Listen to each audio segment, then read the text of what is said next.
kick this off to you, Eric. We're good to go. Okay. How's it going, everyone? This is webinar round 2 that Founder Shield's hosting here. We're going to feature some delivery on demand. We have a great panel of companies today that range, in different verticals. And I think that this is a really important topic as of today. Obviously, everything that we're dealing with right now with COVID, and just in general, I think that consumer behavior is really switching to, I need this now, immediate need. So we're seeing a large switch, really over the past decade to more on-demand type services. And so we have a really great panel here today. We have Alex Blum from Relay, which is a bike delivery focused in, New York, Philadelphia, and DC. We have Chris Vaughn from Saucey, which is alcohol delivery. Definitely probably seen a little uptick in that due to COVID. And then we also have Seth Goldman from Urbanstems. Urbanstems is a on-demand flower delivery company. And we also have Jack Keys from Apollo Underwriters, specifically the ibott team.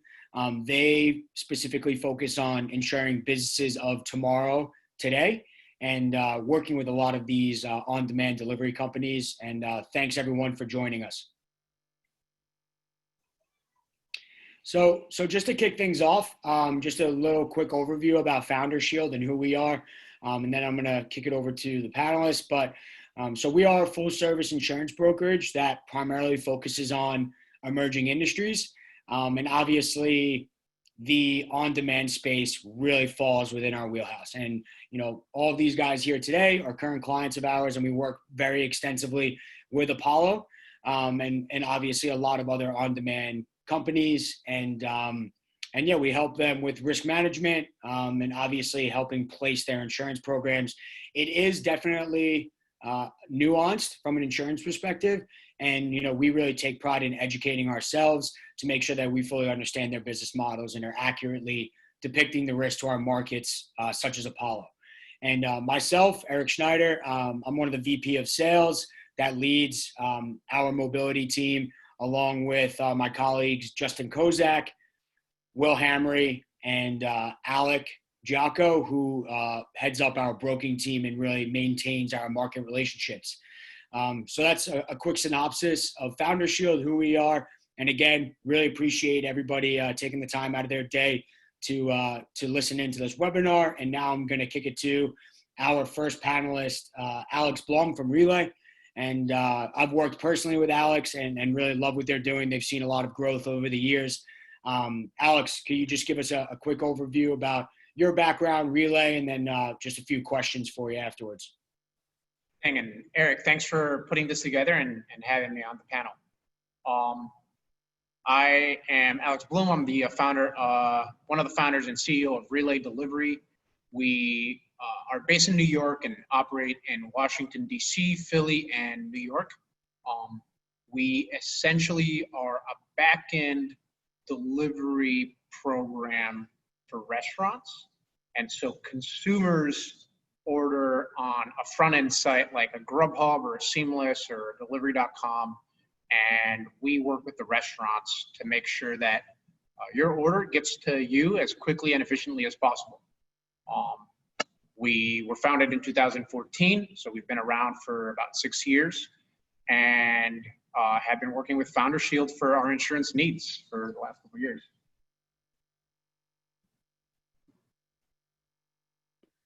That's great. Thanks, Alex. Appreciate it. And just jumping into the Q&A real quick. So one thing specifically, with restaurants blocked from in-restaurant service, how have you guys managed the demand for increased restaurant partnerships? What are typical strategies in determining a good partner for Relay? Yeah, so coping with demand, fortunately, hasn't been an issue. We have a pretty extensive backlog of couriers that have kind of over time applied to work with us. And so as we've seen certain areas of our markets increase in order volume, we've been able to flex up pretty readily. And so very lucky there. And then in terms of kind of determining what a right partner is or who that might be, really any restaurant, whether they do delivery or they don't, if they're interested in filling orders for delivery, then that's a good partner. We really cover the spectrum when it comes to what kind of restaurant we work with. It's everything from, the one-off mom and pop shop to national chains, from, QSR, quick service restaurants, all the way to like finer dining, Michelin star restaurants. And so there really isn't one kind of form that we are looking for. We really adapt or try to adapt to accommodate for everyone. Got it. So you guys are pretty agnostic in terms of the partners that you guys are looking to bring on. Makes sense. And so right now, as you mentioned, you guys currently exclusively use bicycles for delivery. Do you find this as a preferred means of delivery? Or have you ever considered other forms such as cars, mopeds, scooters? Like how do you adapt from high density urban settings to more spread out areas? Yeah, so I think that is right. So we are all on bike. We focus on the densest parts of cities. So when we are talking about like DC or Philly, we're talking about like center city, really where there are tall buildings and people use public transport. Car is, in our estimation, not the best way to move product. And it's just way, way more efficient to do it on a bike. It also it is questionable whether it makes sense to deliver a $10 burrito in a car. But we have actually started, there's definitely pent up demand from our partners to deliver further out using, either scooters or vehicles. And I think we will be offering something along those lines soon, specifically for larger orders. I don't know if the economics make sense for probably many of the parties involved to deliver a $10 burrito, 5 miles out. But that shifts if, you're talking about $300 worth of food. Understood. No, that makes sense. And it seems like right now, obviously, you do what makes sense and what works for you. But interested to see, obviously how things play out in the future. And that leads me to my last question. So, what does the future hold for Relay? Any new expansion to new cities are you targeting? Are you kind of just focusing on those specific areas that you mentioned? Yeah, cities. So geographic expansion is kind of an obvious one. That's something that we're looking at closely. DC is a new market. We just launched there the last couple of weeks. So fully remote, for Philly, I was going down to Philly and kind of put my boots on the ground. DC is a little different and, we'll see how that goes. Other verticals is something that we're looking at. Liquor actually is something that has taken off. We've started doing alcohol delivery, both in Philly and in New York. And for restaurants that have alcohol on their menu, and then for liquor stores, and that's really gained traction. Definitely a lot of demand there. And then vehicles, like basically larger deliveries and further out, is another initiative that we haven't started pushing on, but is around the corner for us. Okay. No, that's really helpful. And obviously, we've been a partner of yours for the past few years now and have seen a lot of growth. So excited to see what the future holds there. But I appreciate that, Alex. So now moving to our next panelist, Chris Vaughn from Saucey. Speaking of alcohol delivery, I know that's right within your wheelhouse, Chris, and we'd love to hear just a quick overview from you, and then I have a few questions for you as well. Sure. The quick summary of what we do is we got started in building in late 2013, launched in May of 2014. We had this sort of early hypothesis that you could have groceries delivered or food delivered or dry cleaning delivered or basically anything. But at the time, in a lot of major US markets, you couldn't have alcohol delivered, which was a very sort of unusual thing.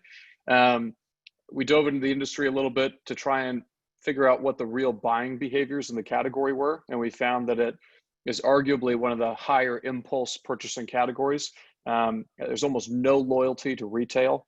There's high loyalty to brands, but not to retail, which again was sort of an interesting dichotomy against food or grocery. You know, when I'm shopping on Instacart, it's very important I get certain things from Whole Foods or from Kroger. When it comes to alcohol, if I want Tito's vodka, I want it convenient and I want it at a good price. I don't really care whether it comes from George's Liquor or Julie's Liquor or, you know, whatever it may be. And we found that over 80% of, particularly in wine, 80% of purchases are consumed the same day they were purchased. So it's this highly, I think, impulse-driven, convenience-driven buying market. And due to the fact that you have, you know, rules and regulations governed on a state-by-state basis, a lot of funds have, you know, carve-outs with the alcohol industry, no pornography, firearms, tobacco, alcohol as a category you can invest in. So it's a place that's been depleted of capital for many years. Innovation really hasn't hit it for many years. When we got started, you know, Anheuser-Busch, that's a $200 billion market cap company at AB InBev, they had basically a 0-person digital team. You know, and that's changed dramatically over the past 6 years. But at the core of what we did is, I think we said, there's a huge market here. It hasn't been consolidated like you've seen in restaurants or grocery in many ways. There's more liquor stores in the country than there are gas stations or grocery stores. And the primary buying behavior is driven by convenience or impulse. And so that's a perfect fit for delivery. And if we could unlock fast, reliable delivery, we could consolidate a lot of purchasing behavior to the platform and build loyalty in a category that sort of historically hasn't done at retail. I think we've done that successfully. You know, we started with one store in West Hollywood. In our first year together, we more than doubled his volume as a store.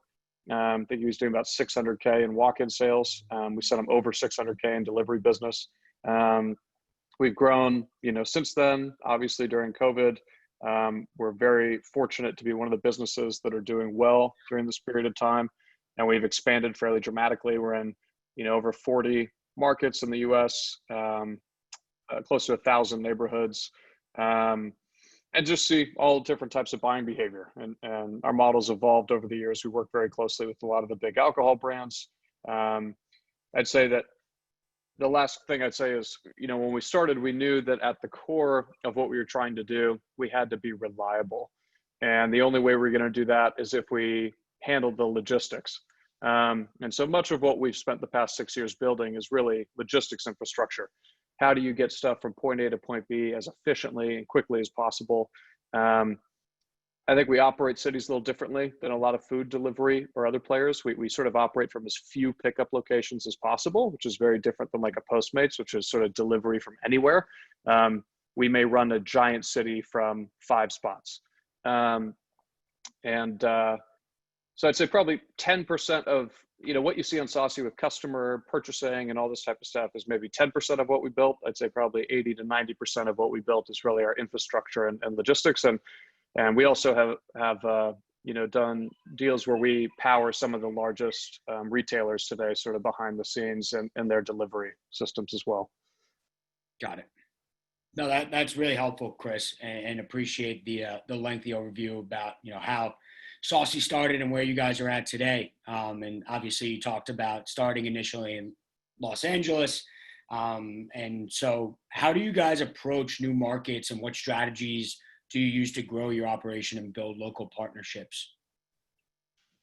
Yeah, I'd say when we started, it was very different. You know, when we wanted to sign our first liquor store partner, I probably got kicked out of about 40 stores.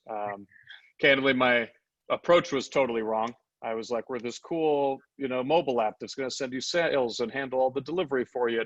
You know, before I even got to that part, I think they thought I was just like trying to sell them wine or lighters or a new water bottle or whatever, just another salesman in their store.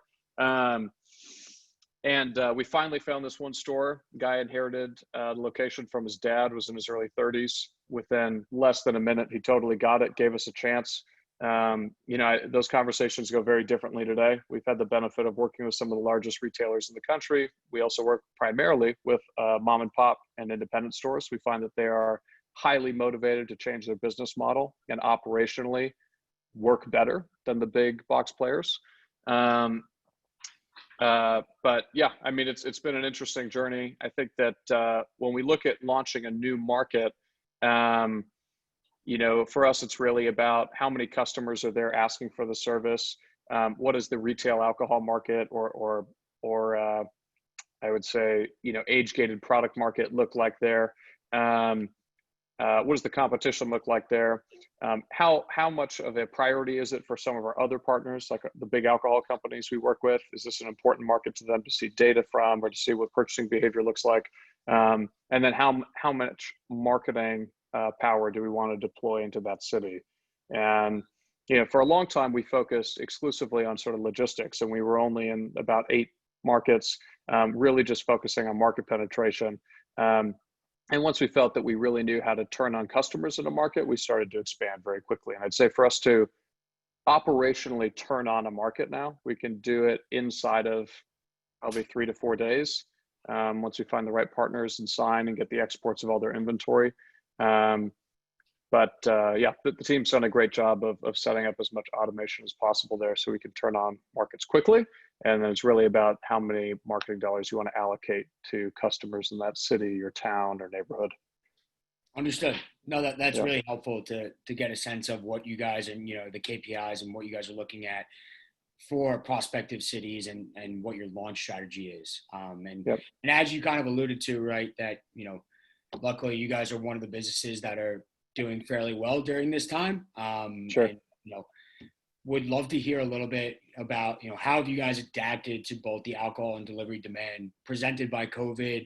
Have you had to do more hirings, work longer hours? Like what's the, how are you guys dealing with the increased demand overall? Yes, on both fronts. Yeah. Longer hours and more hiring, but we're very blessed. We're aware that we're very blessed. I have lots of friends companies that are in very difficult times right now, and so we fully appreciate that. I think that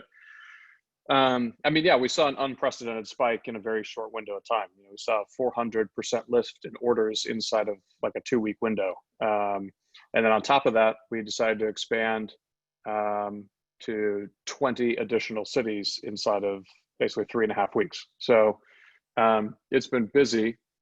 I think that the major things that we're seeing is drinking and where people purchase is most closely tied, I think, to sort of employment rates. You saw this post 2008 a little bit, where drinking doesn't necessarily go down, but where people purchase from radically changes, right? You're not going to buy a $15 cocktail out at the hotel bar or whatever it may be. That gets consolidated to the home purchase, which is off premise, right? I purchase and drink off premise, on premise or on trade being bars, restaurants, hotels, things like that.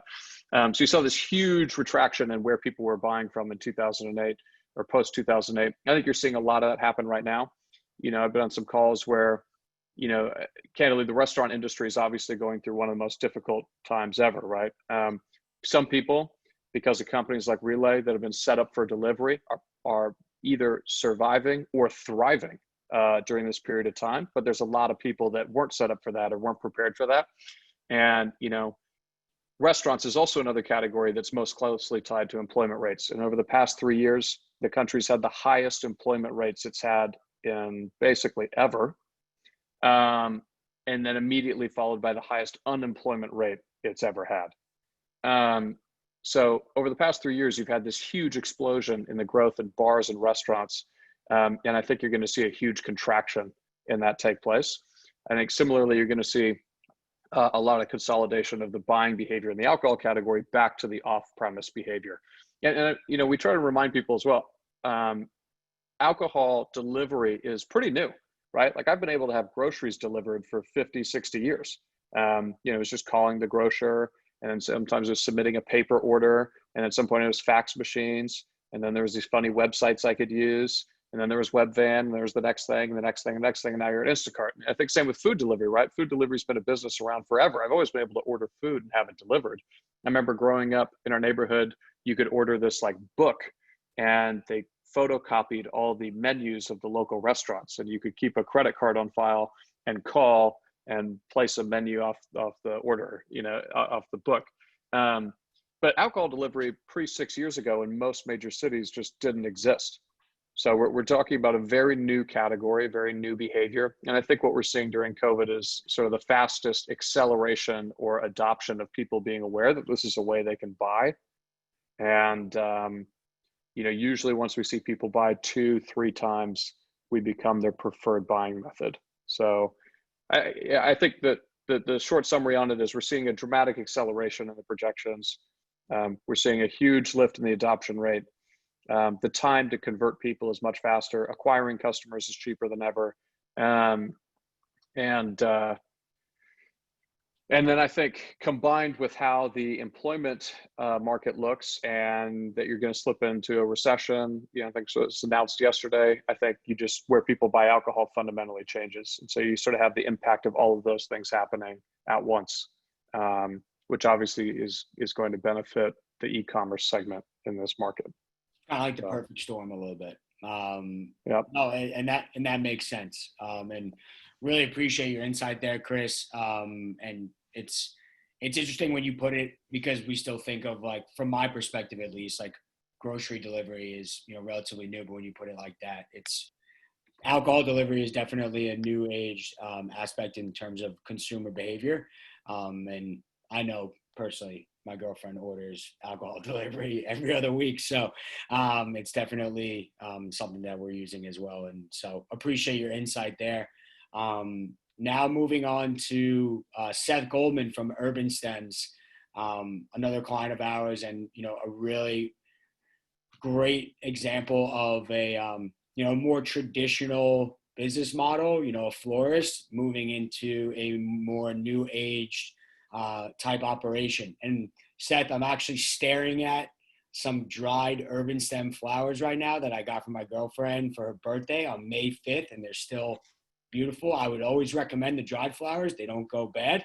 So that's just a little tip from me. But no, really appreciate you having here, Seth.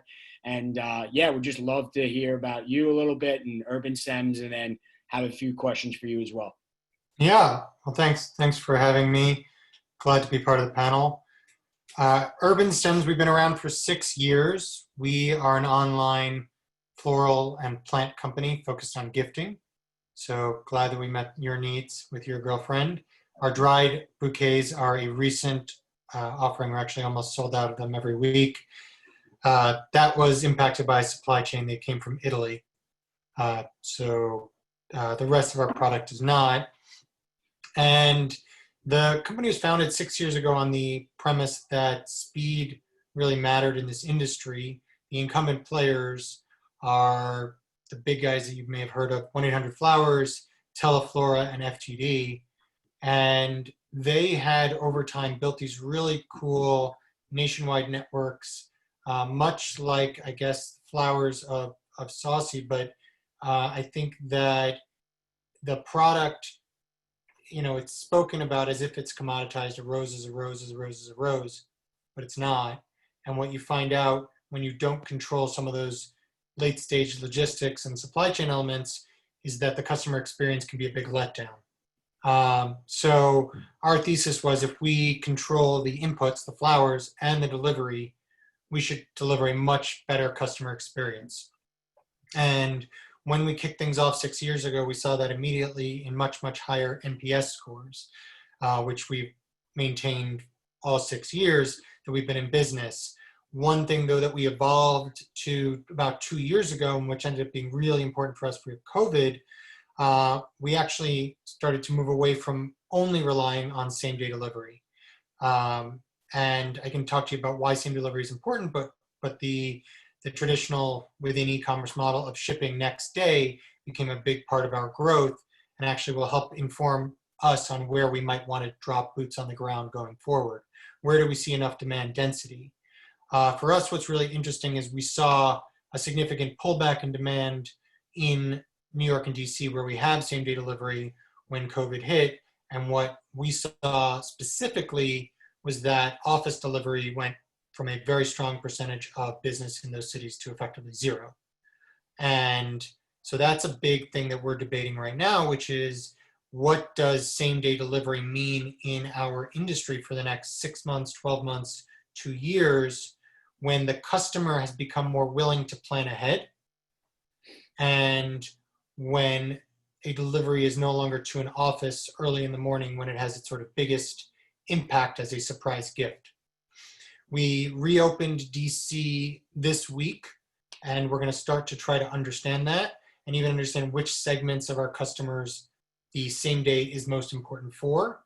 We're probably going to actually have to start charging a delivery fee premium because as we analyzed our costs, the biggest cost savings for us was not actually that it was less expensive. Like Saucey, we handle our last mile logistics. In fact, we employ our bike couriers and have some third-party cars. But when you start to incorporate a lot of these third-party costs, like our folks at the bottom, who I guess will speak next from Apollo, that does drive up a bit. And the real value was that customers wanted it more. So we need to actually learn a little bit more about who is the customer that cares more about that same day delivery in our industry. Where does that customer exist geographically? We know in New York and DC, those markets are big enough. Where else? And what is the willingness to pay to make sure that we are matching our margins with our service level? Perfect. Really appreciate that quick overview, Seth. And, speaking with Chris on the unexpected demand, as it relates to COVID, we'd love to get a little sense from you in terms of seasonality, right?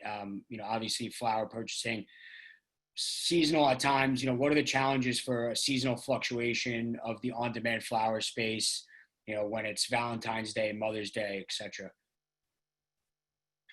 Yeah, the floral delivery industry is going to be very first half of the year seasonal, and specifically call it February 1st to May 15th, with two, we call them tent poles for Valentine's Day and Mother's Day.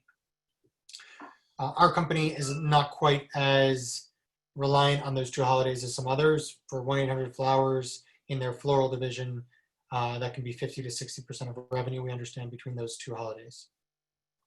But seasonality definitely plays a part as it related to the current health crisis. It sort of pushed even harder on that.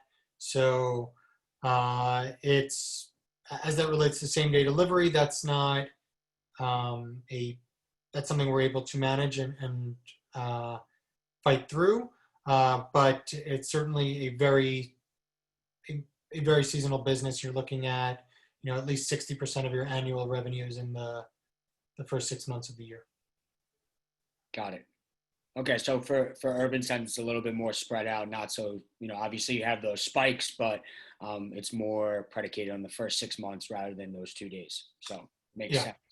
And obviously flowers, it's a delicate product, right? Something that if left out too long, can, die very easily. Wanted to just get a sense, what are the challenges that you guys face to make sure that you're providing, the best product that you guys can to your consumers to, have them come back to Urbanstems and purchase again? Absolutely. The quality and on-time delivery are going to be the two most important factors that we've identified. And the same-day delivery attempts to win in both of those. So you control damage, you control on-time delivery, because you control staffing, and you also can control the speed of fixing an error or an issue if it occurs. So the experience of having a bouquet that arrives that you're not pleased with, but having that be replaced in the same day, if and when that happens, is a remarkable feat on the company side and makes a meaningful impact on the customer's enjoyment of our service and their understanding of how they can rely on us. And as we had to shift more of our business to FedEx, there were definitely a lot more questions about that. And that's something we're excited to jump back into with relaunching our same-day offering. Got it. No, I mean, I can speak from personal use that the flowers and the product are awesome, and I continue to buy. So No, and love what you guys have built, and obviously continue to do so, and appreciate that sentiment, Seth. And following to our last panelist, Jack Keys from Apollo. How's it going, Jack? From across the pond, we actually Hey, Eric. spanning a good amount of time zones here. We have all the way West Coast to the UK. So thanks for joining us, Jack. No, thanks for having me, Eric, and for the introduction. So yeah, just to expand on that, it's really interesting hearing everyone's stories. And I guess ours begins probably 5 to 6 years ago, where out of our US casualty book, we began seeing a number of innovative and on-demand companies come across our desks. And we just loved how you guys were utilizing technology as part of that risk management process. And in the past 2 years, that's evolved into a dedicated team, which we called ibott, ensuring businesses of tomorrow today, who are focused solely on ensuring, and we're focused solely on ensuring the sharing economy on-demand companies, and work closely with Founder Shield in doing that. And I'm one of the underwriters on the team. And prior to Apollo, was at a Lloyd's of London broker, where I helped set up and run a sharing economy practice. Got it. Thanks, Jack. And we work extensively with Apollo. They really are the premier market in this space, and really understand and take the time to understand. I think it's like a unique aspect when you think of insurance. It's much more traditional folks. The team at Apollo is young, hungry guys that are really looking to sink their teeth into more innovative business models, which is not always easy when there's a lack of data. But they are a very, very good partner, and really understanding of our business's needs, and in order to provide scalability. So thanks for joining us, Jack. And Kind words, thank you. and a quick question for you. So given that Apollo works with different delivery platforms across a multitude of verticals, what have you seen from general exposure and data being relayed to you by clients since the beginning of the pandemic? Yeah, it's a great question. Obviously, very relevant. As you mentioned, I think we are in a unique position, being a Lloyd's of London syndicate. Very simply, in that there are very few companies who, on a day-to-day basis, analyze on-demand delivery accounts, not only across various sectors, but from around the world. So we have a good high-level picture as to what's going on as we talk to new prospects and their incumbent insureds. So in answering, your question, what we've been seeing during COVID is it's been very varied by sector, I'd say. So approximately in the grocery delivery sector, for example, we've seen the strongest growth from COVID, and it kind of makes sense. It's what we'd all expect. And that's been in the region of sort of 60% immediate impact, looking at the months of February to March for grocery delivery on average. But then you've got the likes of the hot food delivery sector, also again, phenomenal growth, but not as aggressive as the grocery space. So approximately like 20%, just to give a rough idea in relative terms for the number of deliveries. And quite interesting, along with the improved growth has come improved efficiency in the terms of driver dispatches. And what I mean by that is, as the number of deliveries has increased, or the number of orders, we've seen the same uptick in the mileage. So we put that down to there being more efficient stacking and combining of orders. I'm sure all the CEOs here can talk to that, which is positive to see, and hopefully that will be sustained in the years to come as I think this sector really takes off. And then the other side, you sadly will see, and we have seen industries close their doors, or whether it be temporarily or full time. And we've tried to be as lenient as we can with that. And we tend to see that in the delivery of cars and vehicles, which obviously isn't happening at the moment. And those smaller businesses who, where it doesn't make financial sense for them to be open without the foot traffic. And so it doesn't make sense for a delivery only model. But then the flip side of that, we have seen a lot of new startups. It's been busier than ever for us. A lot of people targeting new areas which haven't maybe had on-demand presence before. For example, the pharmaceutical delivery space. So I think as a result of the pandemic, we're going to see a new wave of supply and demand being brought to the on-demand delivery market. On the demand side, you've got this. The whole outbreak has really been a trigger or a catalyst, if you like, for those who maybe have been skeptical of using on-demand delivery in the past, and they're now becoming increasingly reliant upon it as we shelter in home. And then on the supply side, as I mentioned, COVID has brought ton of new sectors and businesses who previously haven't considered it. So I think, as I said, well positioned to see sustained growth for years to come. And the insurance point of view will be very interesting. You know, it's a bit early doors to be calling the shots on claims, but from our perspective, what we're expecting to see is, because there's been less traffic on the road, we're expecting a lower frequency of accidents. However, with less traffic comes increased speeding and rule breaking, which increases the potential for severity of claims. So that's something we'll be keeping a close eye on, and we stress to delivery platforms who have the telematics capabilities to be monitoring that and maybe taking action where necessary for those independent contractors who may be falling on the ill sides of that. Yeah, no, absolutely. And I know we're going through a driver behavior, and being able to track is a huge aspect of it, because one, for companies, if you have bad apples on the platform, as a business owner, you want to know that, and being able to vet that and being able to make sure that you're controlling the quality of your product, I think is important. So that makes a lot of sense, Jack. And brings me to my next point is, we've seen insurance products in this space that continue to develop and grow. A big part of it is auto, right? I think when you think of insurance products, auto is probably the most difficult aspect that, from my personal experience, just because think of the amount of auto accidents, right? The severity is typically high and the frequency is typically high. So, and something that the TNC companies have is driver liability, right? And do you foresee an instance on the auto coverage front where policies begin to offer driver liability when transporting goods in different periods, similar to, a TNC company when you have period 1, 2, and 3, and how those rates differ and, the coverage that it's afforded to the driver?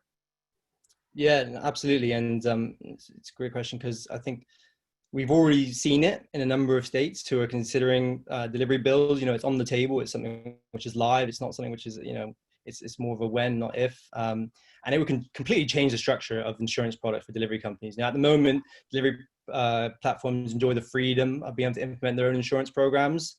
Whether they do or do not extend coverage to their driver is completely down to their decision, and obviously has cost implications, and also how much limit they provide it, whether it's MFR, whether it's a full million that's given, like we see on the TNCs. So it's certainly an area that we're keeping a close eye on, and we'll be talking to insureds about as we see the bill develop. Again, I think we're in a unique position in this regard, given our experience in the rideshare sector, which is another large industry for us, and we're highly active in. So we plan on leveraging those expertise in that sector and applying them to delivery as and when the regulation comes into effect. So we can, we want to help our insurers. We want to sit down with them, talk through our expertise, and seeing and having seen the rideshare model go from that unregulated to full, providing the full 1 million driver liability. We'll see, a change in some markets, maybe some more domestic markets getting involved. And then we'll also talk about the effects it's had on claims frequency and severity, and how it's impacted the vicarious liability of platforms themselves in the excess layers. Now can have a dedicated limit for the driver, whereas now that vicarious liability is very much determined on your definition of symbol 10, if you like, and when is your driver working for you. That definition can change depending on insurance carrier. And obviously, as you mentioned, it comes at a cost. Purchasing liability insurance for all your drivers. And what I would stress is that if delivery platforms can be taking the time now to get on top of their data and risk management, so that when the delivery bill does come into effect, you can be sitting down, or virtually sitting down, should be saying, with your insurers, and something we actively encourage in the team, sitting down with us, our team of actuaries, to discuss your data in detail, and you can analyze what exactly is driving your insurance costs and how can we help to bring this down, particularly on a per unit basis. I'm not saying we're going to bring your overall costs down, don't hold me to that, but on a per unit basis, as you grow, how can we, from your exposures, we can get really granular with the exposure metrics by looking at, what's driving the cost of your insurance. Is it the time frame you commit to, the age of drivers, motor vehicle, minimum criteria, size of vehicles, and go even further into things like the time of day or where you're delivering. I think it's really important to remember that delivery has been around for years. It's not a new business model, but what is new and unique about these on-demand delivery platforms is the hyper local, smaller, shorter delivery shorter mileage per delivery. Mhm. So you're having drivers doing obviously neighborhood to neighborhood after neighborhood, get so familiar with it and they get into a pattern versus your traditional model, which was longer highways, much fewer stops. And so it's something that has to be accounted for in pricing up this new delivery platform versus the traditional one. So I think, it's something which it wasn't accounted for previously with traditional auto insurers who said, give us your address and we'll price your insurance. We want to get much more granular than that and look at all these factors, and flip it on the side and look at the claims as well and see, are we going to get increased severity from this working in this area over here versus, this part of town? And how can you guys charge differently in that area because it's costing you more in insurance versus another one, or do you even bother working in that sector at all? So it's these sort of things we're thinking about, and then it's also got a benefit to, in one sense, in that you're going to attract more drivers as you're offering a driver liability, like the rideshare industry has seen. Because an independent contractor would much prefer to work for a platform who's going to cover their liability. Mm-hmm. And so with a larger driver pool to choose from, the platform can get more selective in who they onboard, which is something we've seen resonate through to risk management and claims impact, whether that's the age of drivers and new vehicles. So it'd be really interesting to see how Period 1 is dealt with as new regulation unfolds from government. No, it's interesting. It's almost like using that insurance as, an attraction to, bring on more quality talent, right? I can, a comparison is, similar to a host, or a host platform similar to Airbnb providing coverage for the actual host, and basically that host feeling more comfortable listing on their platform versus another. So, that makes sense. I didn't think of it that way, but that's an interesting way to look at it. Yeah, and it's also going to have cost implications as well, which is something that's really got to be. That's why I really can't stress enough that take this time to figure out what it's going to look like for each platform as it unfolds. Sure, absolutely. And for you guys, when you're considering an on-demand delivery risk, how much of your focus and emphasis is placed on the telematic capabilities? You touched on it, a little bit with the different data metrics. Can you explain why telematic data provides for a more well-rounded risk management outlook for the platform, and what specific types of data or points are you keying on? Yeah, sure. So as I touched on in the introduction, we like to move into this space from a risk perspective because there was things like telematics in place, and telematics is all about insight and control. And I'm going to steal a phrase from it's George Orwell's novel where he said there's this big brother is watching you. And it's the phrase in effect which we've coined today across many industries and governments, and the underlying idea is that when somebody knows they're being monitored, they behave differently. And what we've seen is that when telematics implemented in the vehicle, the loss cost reduction is somewhere between 15 and 25%, because someone is monitoring you. As a result, you're going to drive in a safer manner. And while that's an instant benefit, there's further benefits from analyzing the data coming from the telematics, which we love to see from our insureds. And when you're looking at where your loss cost is coming from, what is driving up the cost? And I touched on it earlier. What is causing your insurance to increase? So you could say that a bunch of losses are rising out of a certain route or street. So as a result, as I said, you're going to maybe not be so active in that area, or it's a certain time of day, or it's a certain products we're delivering. It's a variety of things, but it allows control. And then finally, you got like the advantage of being able to monitor drivers over time, and if you're seeing consistent speeding or harsh braking, this certain group here is your top worst 5% of performing drivers is causing 60% of your losses. You've got an issue there. So utilize the telematics in your risk management to remove those poorly performing drivers, And that's a mutual benefit for all of us. Us as your insurer from a claims perspective, but also yourselves and as an on-demand delivery business. So as you can keep costs down, you pay out less from your deductible or self-insured retention, and look, your balance sheet ends up looking good at the end of the day. So it isn't something to view as a hindrance. It's we should view this as an enabler in for on-demand delivery platforms. Yeah, I think it creates a level of transparency that's really important, right?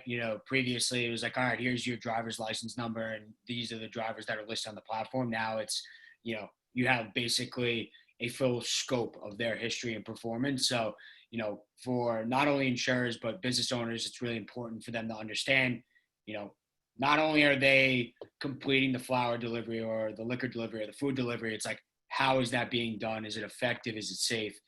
Which I think is really important for everybody involved. So that makes a lot of sense, Jack, and appreciate that. And that brings us to, our last panelist here.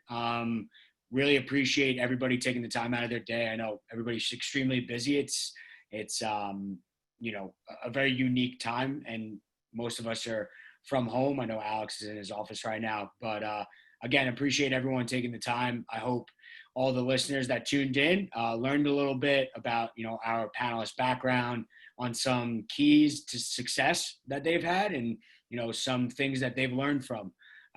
So I think it was really beneficial. And if anybody has, let me look and see if we have any specific questions on the Q&A. So one question that we have from Dosana here. So being operationally heavy, what continues to be some of your biggest pain points when it comes to the last mile? Do you think that these can be resolved via tech solutions, i.e. SaaS tracking solutions, or are you focused more on operational workarounds, cloud kitchens, use of bike over cars? Does anybody want to take a crack at that one?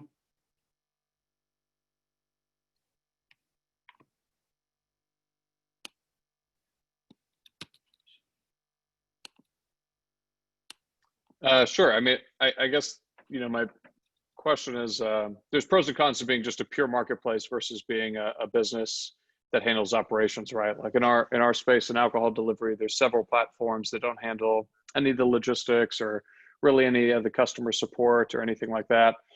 From the time you place your order, it's passed off to a store.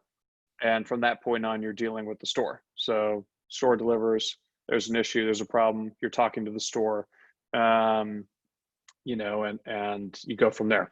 There's pros to that model. The pro is you can go very far very quickly, because you don't have to set up any operations. You basically, if you set up a decent onboarding type form page, you can just solicit merchants from all over the country or the world and say, hey, like, upload your data, we'll do a quick QA test on it and publish it on the site, and then you're up. And then we'll forward you orders, and we effectively act as an affiliate network, right?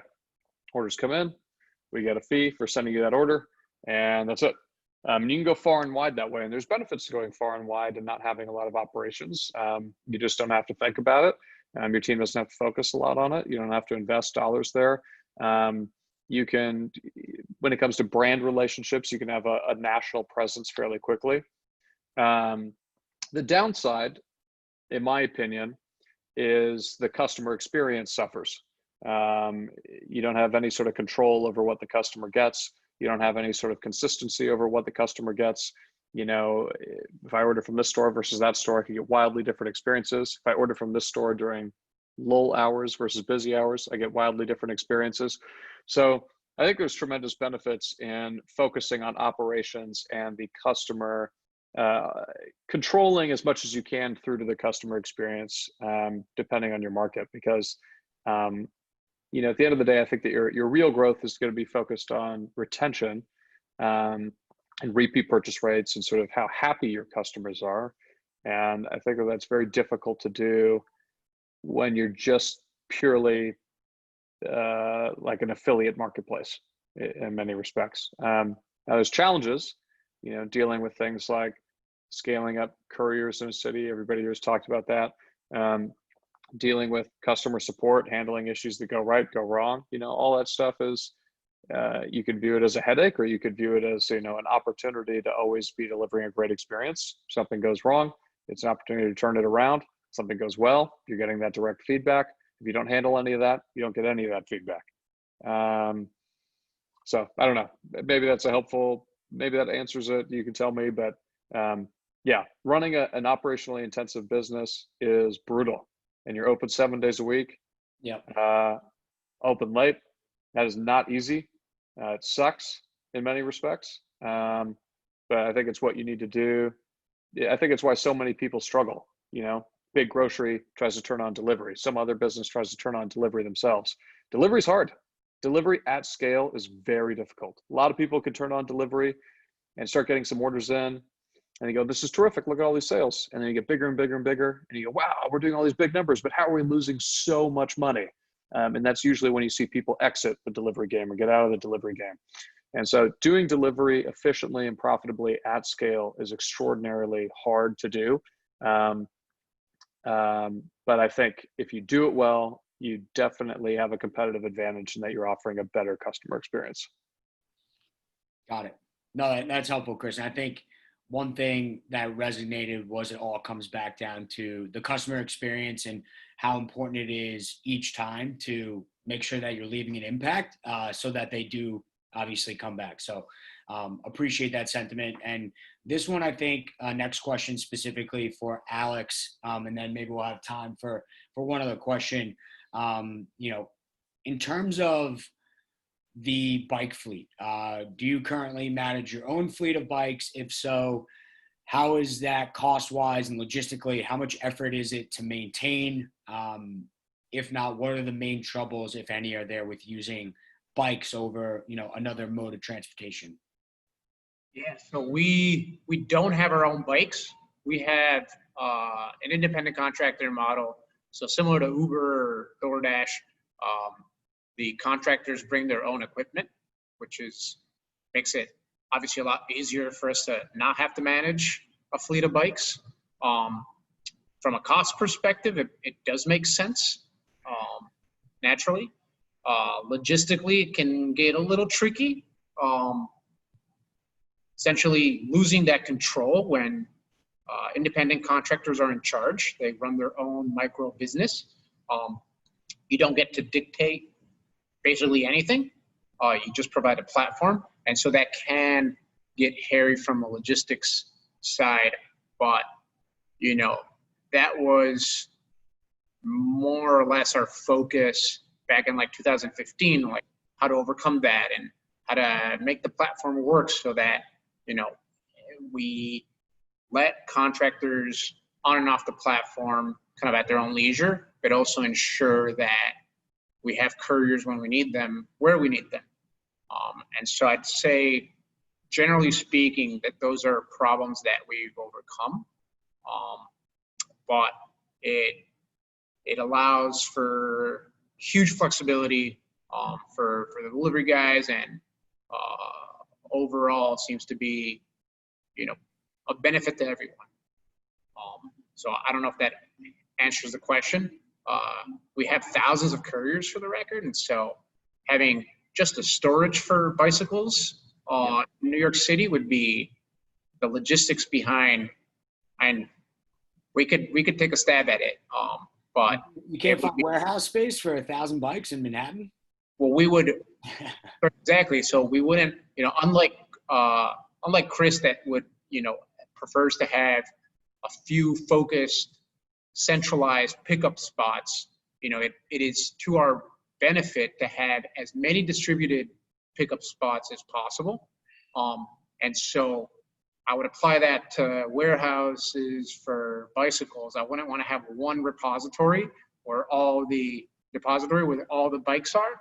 I'd rather have that, distributed, call it amongst 15 smaller warehouses throughout the city, so that if there's somebody, that's in Brooklyn, doesn't have to go all the way to Upper West Side or wherever we have this storage to get their bike and then head down to Brooklyn to get going. Makes a lot of sense. No, it makes a lot of sense. Logistically, it does. And obviously, I think when you own the bikes too, there's a sense of, you mentioned the storage costs as well as maintaining, replacing the bikes. Like there's a lot that goes into it. So that makes complete sense. And I think the next question here, Seth, if you wouldn't mind taking a crack at it. So in terms of, expansion, how do you interact with city departments when you're expanding into a new geography? Are there things cities could do to better support or organize the growing fleet of delivery vehicles on their public streets, or policy changes that would help make on-demand delivery operate more smoothly? Yeah, and we actually have a bike fleet ourselves, and there probably are fewer cities that we would expand to where bikes make sense, but Philly is one where we think it would work. Chicago, depending on the weather, is one where we think it could work. And where we try to be supportive is we talk to the communities. We are really active in trying to help them think through bike safety. We are really only doing bikes in Manhattan in New York. In Brooklyn and Queens, we haven't. There have been a big uptick in fatalities from bikers in those areas, but not in Manhattan, which is good. So that's why we haven't gone really hard in there. So it's about, I think, getting involved in the community in that respect. And also the other thing to keep aware of is what the impact is on your employees. So these are not 1099s for us, they're W-2s. And so it's being a part of their ecosystem and what matters to them in as just as much as the community. So we think that bikes will continue to be an important part of what we do. Whether those bikes become something that looks in between a bike and a car, or it just stays as a two-wheel bike, we don't know. But each time we expand into a city, you have to have a plan for the logistics within that city. How far can a bike go? E-bikes are an exciting new development. I don't know if folks on the phone, if you observe in Manhattan anyway, watch delivery guys, their feet are never on the pedals anymore. No one is actually pedaling anymore. So what does that do to increased range of how far you can travel without getting tired, keeping food hot on that side for us, how many deliveries per hour? So I think technology is going to dovetail into that as well. And then how are we supporting that with safety? No, that makes a lot of sense, and definitely see a lot of those guys buzzing around on a daily basis. But no, I think it's really interesting, and it doesn't look like we have any other questions, and we're about done on time. But I think one thing that I think is really interesting is that everybody here has a little bit different strategies. I think all of these companies are very successful, and so it's really just carving out your niche and sticking to it, and really understanding what your core competencies are, and understanding the market of where it's going, new technologies, where demand's rising or falling. So I think that these guys have a really, really good thumb on the pulse of the on-demand delivery space, and really happy that you guys joined us here today, obviously with Apollo as well. I think that this was really successful, and really appreciate it, guys. All right. Thanks for having us here. Yeah, thanks for having Thank us. you. Eric. Yep.